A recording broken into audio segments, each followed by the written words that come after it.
Ayo kita masuk ke tempat yang sudah disediakan.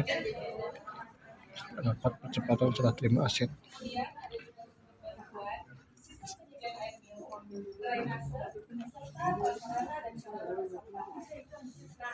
Aku di sanalah aku berdiri dari pandu ibuku.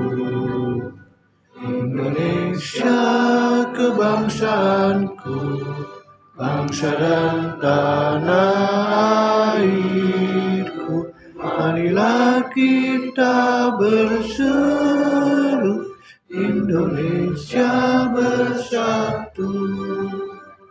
Hiduplah tanahku, hiduplah negeriku, bangsaku, rakyatku semuanya. Bangunlah jiwanya, bangunlah badannya untuk Indonesia Raya. Indonesia Raya, merdeka, merdeka, anakku, negeriku yang kucinta. Indonesia Raya, merdeka, merdeka, hiduplah Indonesia Raya. Indonesia Raya, merdeka, merdeka, anakku, negeriku yang kucinta. Indonesia Raya, merdeka, merdeka, hiduplah Indonesia Raya. Bismillahirrahmanirrahim. Assalamualaikum warahmatullahi wabarakatuh. Waalaikumsalam. Om Swastiastu, Namo Buddhaya, salam kebajikan, selamat pagi, salam sehat dan sejahtera untuk kita semua.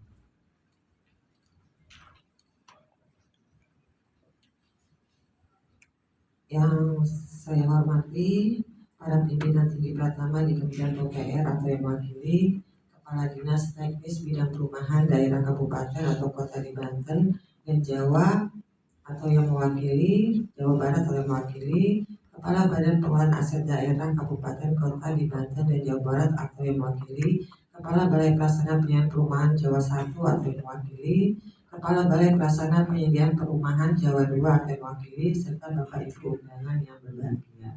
Pertama-tama marilah kita panjatkan puji. Kemudian yang diberikan pemerintah dalam bentuk bantuan atau program yang telah diberikan tersebut merupakan barang milik negara dan diharapkan dapat diserah terimakan untuk nantinya dapat dikelola dan dimanfaatkan oleh para penerima bantuan.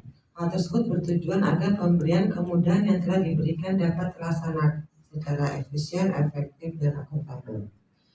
Kami mengingatkan kembali bahwa pemerintah telah melakukan kebijakan strategis melalui program Sejuta Rumah yang telah dicanangkan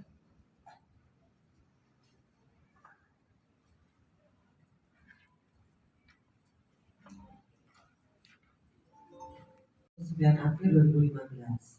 Selama tahun 2015 sampai 2022, angka capaian PSR mencapai 7.988.585 unit.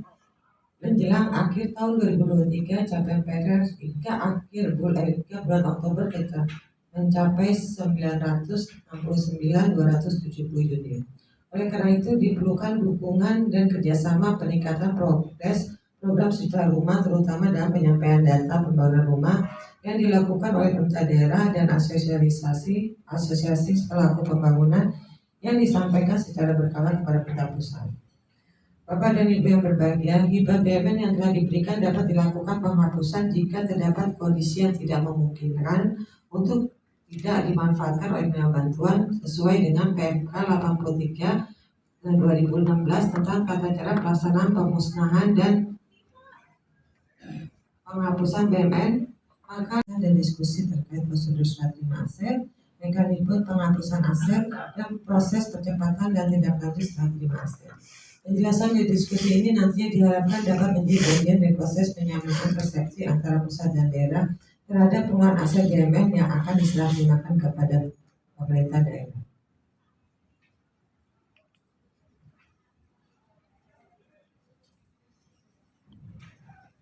Akhir kata, saya mengucapkan apresiasi atas kerjaan Bapak Ibu yang telah hadir dalam acara ini. Semoga kegiatan ini dapat berjalan dengan lancar dan memberi manfaat yang besar bagi kita semua. Dengan mengucapkan Bismillahirrahmanirrahim, saya buka acara ini dengan resmi. Semoga acara ini diberikan kelancaran dan memberi manfaat bagi kita semua.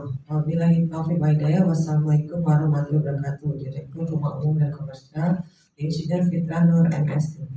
Waalaikumsalam. Yang kami hormati, ini yang diundang nih dari teman-teman kepala dinas ya, dari teman-teman dinas di Banten dan di Jawa Barat ya. Yang kami hormati atau mewakili dari masing-masing dinas, mohon maaf tidak bisa disebutkan satu-satu. Yang kami hormati Ketua Panitia Bu Yulin atau yang mewakili Pak Direktur negara ataupun barang milik negara ini sebagai penunjukan di dalam penghapusan barang milik negara ini. Selanjutnya adalah PMK nomor 4 tahun 2000, mohon maaf ini typo 2015 tentang pengendalian kewenangan dan tanggung jawab dari pengelola barang kepada pengguna barang. Lalu ada PMK nomor 83 tahun 2016 tentang tata cara pelaksanaan pemusnahan dan penghapusan barang milik negara. Seperti biasa, untuk mengetahui apa itu penghapusan, kita ketahui dulu definisi dari penghapusan.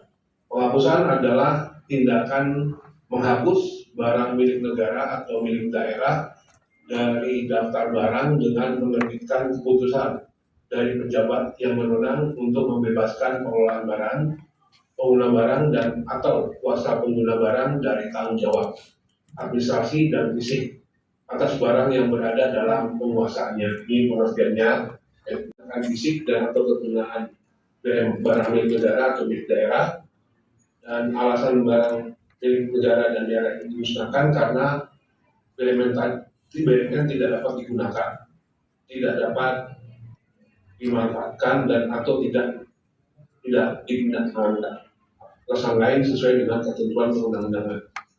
Cara pemusnahan bisa dilakukan dengan cara bakar, dihancurkan, ditimbun, ditenggelamkan atau cara lain sesuai dengan perundang-undangan. Ini kalau kewenangannya adalah menetapkan penghapusan milik negara yang berada pada pengelolaan barang, lalu memberikan persetujuan atas usul penghapusan barang milik negara, menetapkan kebijakan dan pedoman serta melakukan pengelolaan barang milik negara. Itu untuk pengelola BMN. Sedangkan untuk pengguna barang adalah memegang kewenangan pengguna barang milik negara, mengajukan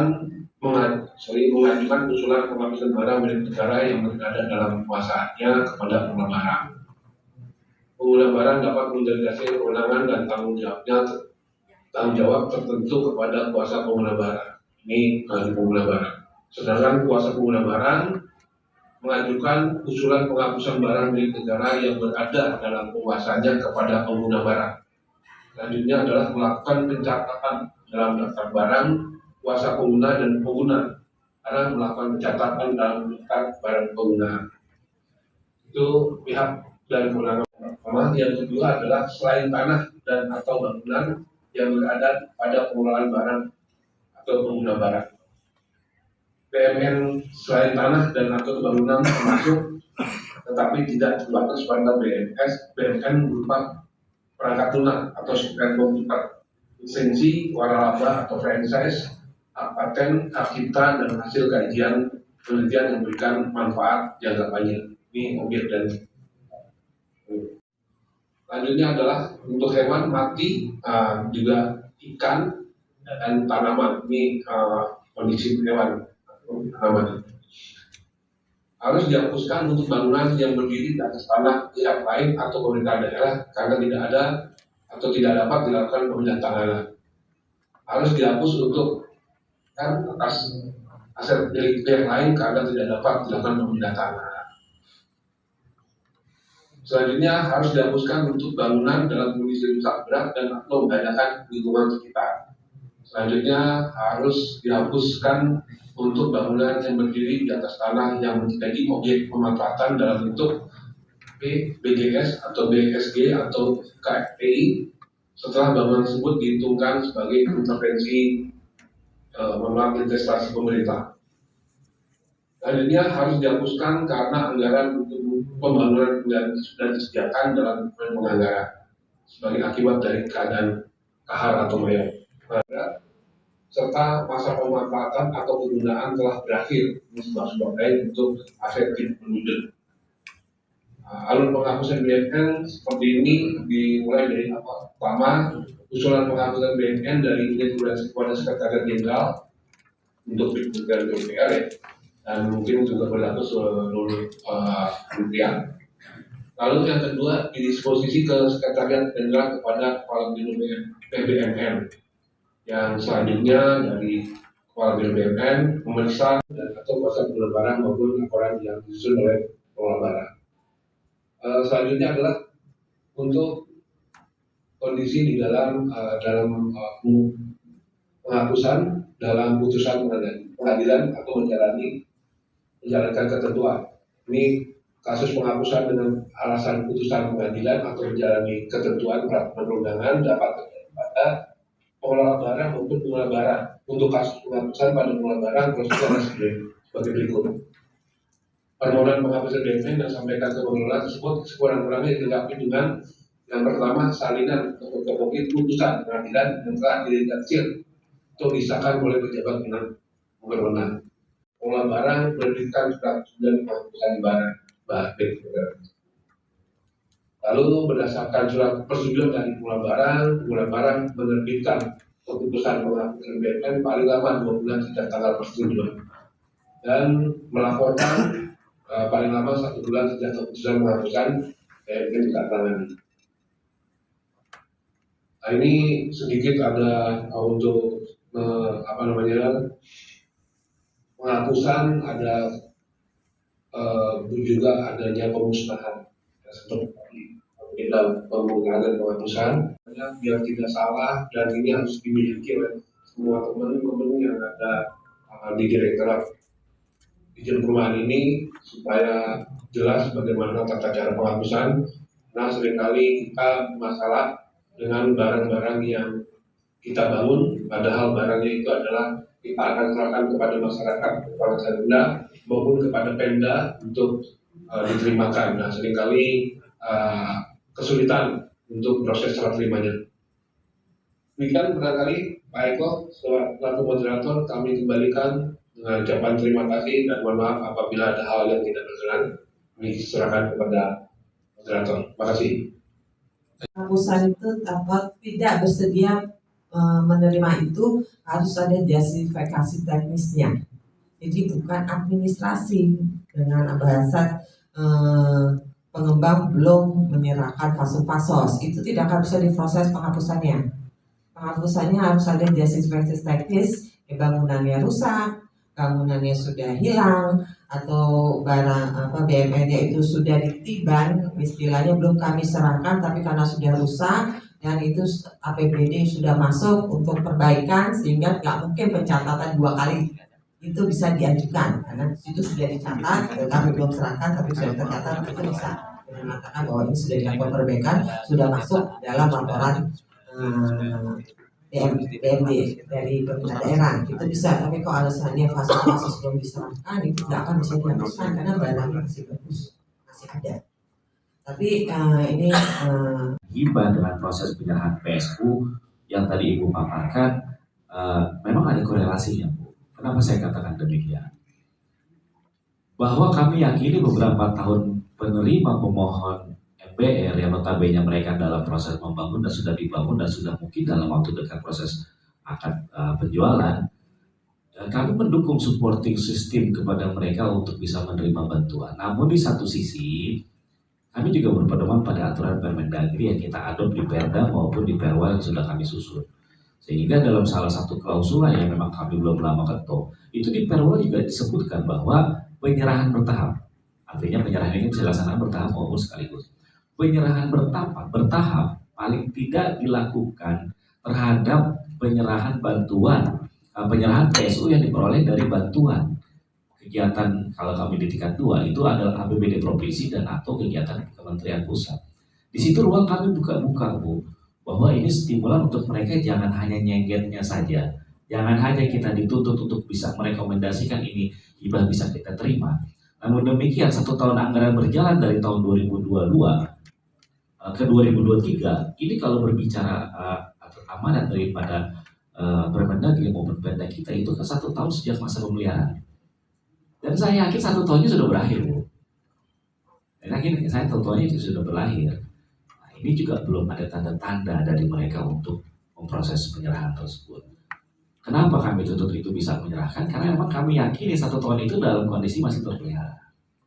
Jadi kita juga dalam menerima proses penyerahan juga kita tidak berpikir keras dan menjadi beban APBD untuk itu bisa kita intervensi manakala memang ada kerusakan maupun perbaikan. Harapan kami demikian. Nah, jadi memang artinya ketika Ibu tadi mengusulkan kami kepada pemerintah daerah, prinsipnya kami. Ya, terima kasih. Ya, terima kasih Pak Ketut. Ya. Baik, terima kasih banyak untuk Ibu Julin, Pak Ketut, dan Pak Eko yang telah memandu sesi ini. Mari kita berikan aplaus sekali lagi untuk serah terima aset Provinsi Jawa Barat. Kemarin masih ada teman-teman dari Provinsi Jawa Barat atau kabupaten yang belum melaksanakan tugas karena memang sayangnya harusnya sesuai jadwal dilaksanakan hari ini. Untuk mengawalnya nanti tetap akan dipimpin oleh Bapak Eko, didampingi oleh rekan dari Balai Jawa 2, Jawa 1, sudah semua. Ada Pak Eko, ada Ibu Noli dari Jawa 2, ada Ibu Eva dari